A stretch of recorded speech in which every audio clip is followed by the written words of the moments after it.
En daarom sien ons dan ook die mooi regverdigheid van die Here, dat hy sal nie minder straf gee vir iemand wat baie gesondig het nie, en hy sal nie meer straf gee vir iemand wat minder gesondig het nie. Hy gee presies dit vir die oortredings wat gepleeg is.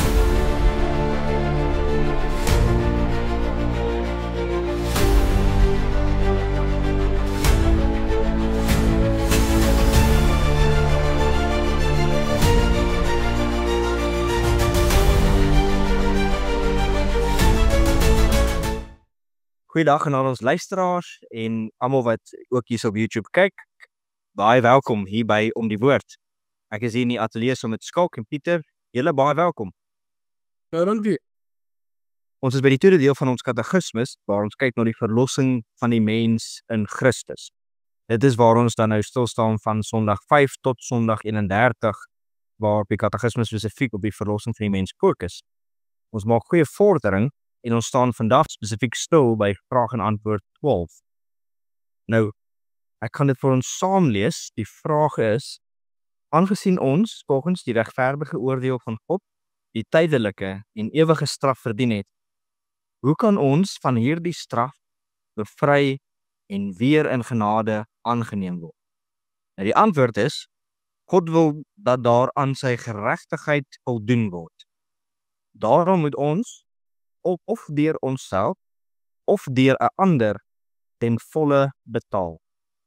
Nou, as ons hierdie vraag kan inlei, kan ons dalk stilstaan by 'n vraag oor wat beteken dit dat God se geregtigheid volle genoegdoening moet ontvang. Ons sien dit hier in die vraag, aangesien ons volgens die regverdige oordeel van God die tydelike en ewige straf verdien, hoe kan ons van hierdie straf bevry en weer in genade aangeneem word? Ek weet nie of een van julle twee dalk wil inlei met 'n paar gedagtes nie. Ja, ek kan vir ons dalk inlei. Ja, oor die genoegdoening van God se geregtigheid. So, met die vorige vraag en antwoord wat ons laasweek gedoen het ons gepraat van God wat regverdig is, maar ook barmhartig is. En met sy regverdigheid bedoel ons dan dat hy die sonde moet straf. En so moet daar genoegdoening wees vir die geregtigheid van God. Hy kan nie net oorsien oor die sonde nie. Ek kon net een van ons het gesê God wil nie die sonde net onder 'n mat invee nie. Dis presies hierdie. God het vereistes wat hy stel en daarom moet daar genoegdoening wees teenoor die Here, teenoor sy regverdigheid, teenoor sy geregtigheid. Ja, so jy het nogal die beeld wat 'n mens kan gebruik vir die sonde daardie straf, vir hierdie sonde daardie straf, vir hierdie sonde daardie straf.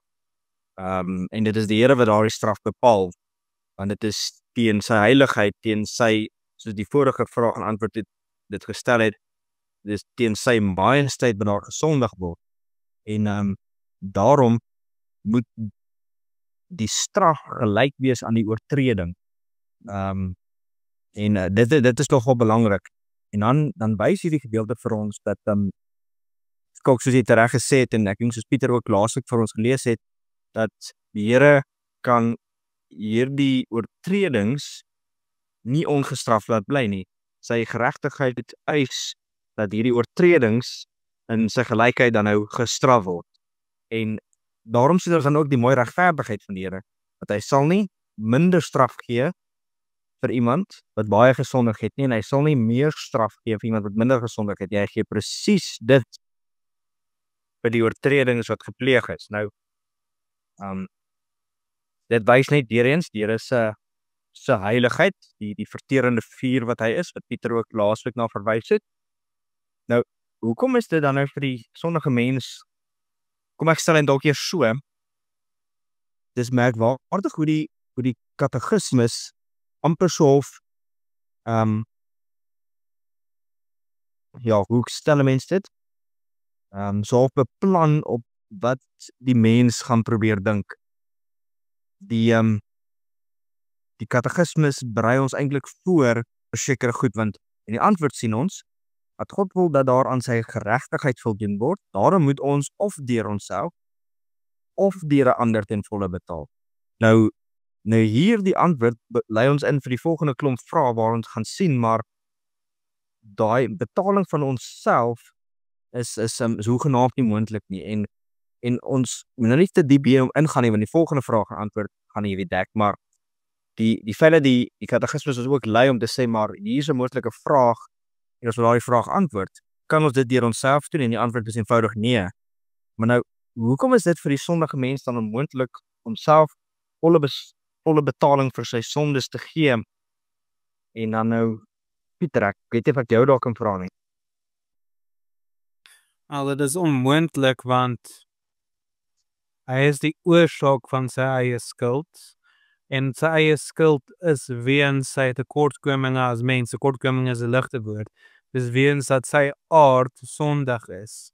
So die feit dat die mens se aard sondig is, die feit dat die mens se aard nietig is, maak dat die mens nie self kan betaal nie. Hy het bloot net nie die vermoë nie, dis bloot net nie in sy natuur nie. Daarom moet iets anders doen, dan moet iets hoër as ons wees, iets wat nie aan dieselfde, kom ons noem maar simptome lei as ons nie dieselfde nietigheid nie dieselfde sondigheid nie. Ons kan hom nie self doen nie, want dit is in ons aard nie. Ja. Ja, en die mens moet, dink ek, mooi verstaan, ek dink, as hier so gepraat word, om aan die geregtigheid van die Here te voldoen, beteken dit dat jy eintlik in jouself die vermoë wil soek om die Here se toorn en die geregtigheid wat hy oor jou uitstort, jy wil dit voldoen, jy wil daarvan vrykom, nee, jy wil so half dit betaal en die skoon wees. En andersins betaal jy dit in elk geval tot in ewigheid. Maar daar is nie 'n manier om dit te kan betaal, as hoegenaamd geen manier om dit te kan betaal en dan ook nog in gemeenskap met die Here te kan lewe, om vir ewig by hom te wees nie. Dit is vir die mens gans onmoontlik. En daarom moet die vraag nie wees, maar moet die vraag nie verstaan of die antwoord nie verstaan, maar mense wat die ongelowiges en die onbekeerdes gaan in elk geval tot in ewigheid gestraf word. Daarom betaal hulle in ewigheid af van hierdie ding nie, maar mens moet daarom verstaan dat hier word bedoel, maar hoekom is weer in die regte verhouding met die Here? Hoekom ons weer in reg staande voor hom? En dit kan hoegenaamd nie gebeur nie, maar nou ook by, niemand kan, al is hy 'n ongelowige of 'n onbekeerde, ooit in ewigheid iets klaar betaal nie. Dit is die geweldige straf van die Here. En omdat die mens dan ook in homself nietig skepsel is, kan hy hierdie die ewige straf nie dra nie. Dit is onmoontlik. Dit is belangrik dat ons dit besef. Dit is dan vir ons verder kan ons vra, hoe sien ons in hierdie vraag en antwoord die spanning op die, kom ek sê, eerder verhouding tussen God se geregtigheid en sy genade? Op watter manier word dit in die evangelie van Christus aan ons duidelik gemaak? Ek dink ons het laasweek ook presies hierdie bespreek, van dit word gesien in Christus se kruisiging. Sy geregtigheid en sy genade word in dit ten volle voorgestel. Dit is genade dat Christus vir ons gesterf het. Dit is hoe ons gered word. Dit is daai wat ons aan gepraat het, wat buite ons is, wat hoor ons is, hoor as ons is. Dit is van 'n ander aard as ons is, wat vir ons kan betaal. Dit is genade. Maar die geregtigheid lê in die feit van dat Christus ons straf gedra het. Die straf was op Christus gelaai. So daar is genade en geregtigheid in een daad. En dit is die grootste bewys van God se genade. En dit is ook 'n groot tentoonstelling van sy geregtigheid. Nee, dit is so. Dink om te bou op daai antwoord van jou, Pieter, jy nogal baie mense wat glo dat jy deur goeie werke of deur jouself, of dit nou selfverbetering is of selfvermoë is of jou wat ook al is, dat jy God se geregtigheid kan bevredig. Nou mense kan nog bietjie bespreek oor hoekom hierdie gedagtes in stryd is met dit wat die Bybel vir ons leer. Ja, ek dink ons ek kan baie duidelik kan sien in die Bybel dat daar word geopenbaar daar's geen een goed nie behalwe God. Ons kan Romeine aanhaal en ons kan ook Christus self aanhaal wat dit sê. So daardie sondige natuur van ons keer ons om werklik goeie dade en God-eerende dade te doen. So dis onmoontlik dat jy deur jou goeie dade wat vir ons as mense mooi lyk en goed lyk, maar voor die Here nog steeds vuil is, ons dade is nog steeds bevlek met die sonde. Dis onmoontlik om met sulke dade onsself vry te koop van ons sondeskuld. Dus as ek nou 'n voorbeeld kan gebruik, dis asof jy nou in die skuld is by iemand en in plaas van om hom met goud te betaal, met silwer te betaal, wil jy hom met klippies betaal of koper wil betaal. Dit is nie in vergelyking met werklike goeie handel nie. Een andere voorbeeld is om jouself te probeer skoon was met 'n vuil lap. Ja, dit is so. Maar dis nou ja, as mense nogal jy kan dit nogal dink ek Jesaja 64 gebruik, wat wys dit selfs beste dade is onvolmaak. Maar wat ek altyd hou daarvan om beelde te kry soos die iemand wat probeer betaling maak aan die Here. Soos Skok wat gesê het, iemand wat klippies bring, of Pieter wat sê iemand wat self was met 'n vuil lap. Ek het altyd daarvan om te dink, maar hoe gaan 'n dooie persoon klippies bring? En hoe gaan 'n dooie persoon homself was? Dit is eintlik nou die Bybel vir ons sê, dat ons is dood in ons sonde. En daar is nie vir ons 'n manier enigsins om eers bietjie te betaal nie, so klippies het dalk nog waarde vir daai groot koning wat skuld het, dis dalk grys in sy tuin en dan sal sê van sy skuld weg. Ons kan nie eers dit doen nie, ons kan dit nie doen nie. Ons kan nie eers dis 'n vuil lap ons sonde rondsmeer en dit ek weet nie. En dit dink ek moet 'n mens onthou, want jy kry tog in die reformatie se tyd tot vandag toe ongelukkig in die Romeinse leer hierdie Christus plus geloof. Dat dit is 'n samehang van Christus en jou as persoon en die werke wat jy doen. En ek dink daar's verskeie ander afgodedienste en lyne waar mense dit kan sien waar hulle Christus se genoegdoening, sy volmaakte verlossing of verarm en hulle wil dit of kleiner maak en hulle wil tog ook iets bydra en dit is 'n interessante verskynsel van die mens dat jy wil ook tog net iets doen, 'n sê, 'n bydra lewer. En dit is 'n redelike probleem. Maar hierin moet 'n mens dink ek die werke van 'n gelowige met 'n mens dink ek dalk dit so definieer dat as jou werke gedoen word met die gedagte en die doel en die fokus om by te dra tot jou verlossing of om sodoende by te dra tot Christus se werk vir jou verlossing, dan is jy besig met iets drasties verkeerd. Maar as jou dade 'n gevolg is van jou verlossing in Christus, uit dankbaarheid vir die Here se verlossing, dat jy nederig gehoorsaam wil buig onder sy wil buig onder sy woord, wil doen wat hy vir jou beveel en wetende dat die Heilige Gees jou hierin lei, nie al hoe meer heilig en al hoe meer heilig, dan onderskei ons 'n werke geloof en dan nou 'n geloof wat goeie werke doen tot die eer van die Here. Ek dink 'n mens moenie sê of mens nie die gevaar loop om te sê maar gelowiges moenie goeie werke probeer doen nie. Gelowiges moet goeie werke doen, maar vir 'n presiese baie goeie rede. En dit is omdat die Here ons die hart gegee daarvoor.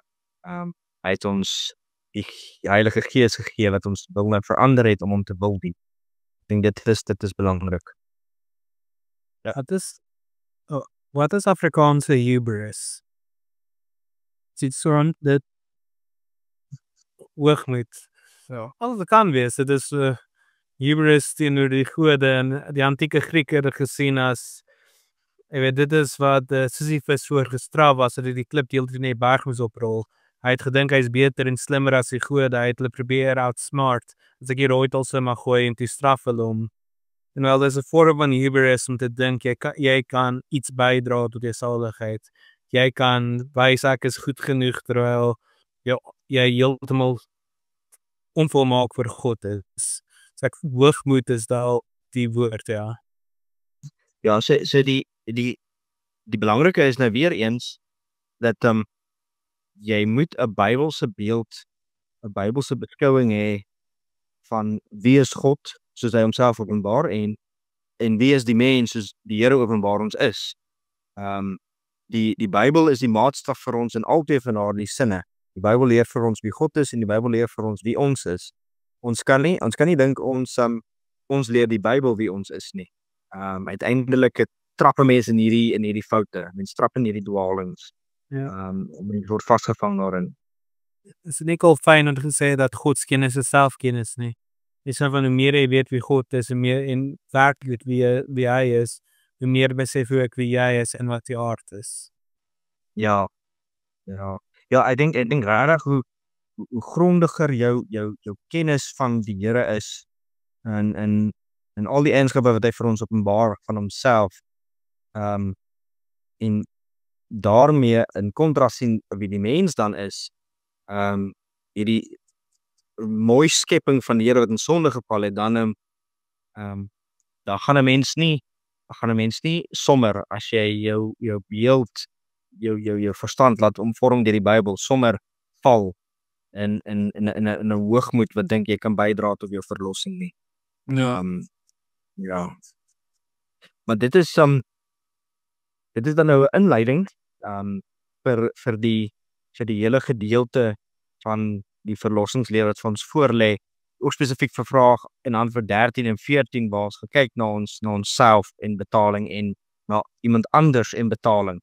En ons sê aan al die luisteraars en ons sê aan al die kykers, baie dankie dat julle ingeskakel het. Ek sê baie dankie aan Skalk, ek sê dankie aan Pieter en dan sien ons julle volgende keer.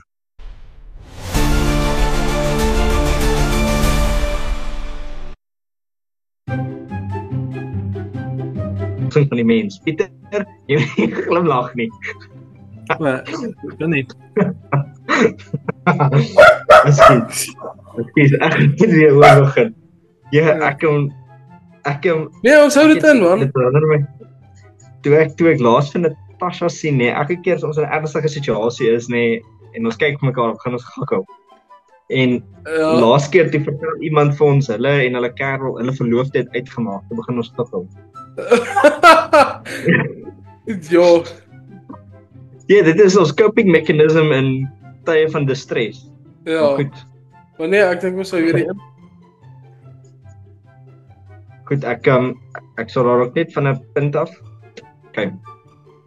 Pieter, wat doen jy? Goeie, kom ons gaan aan.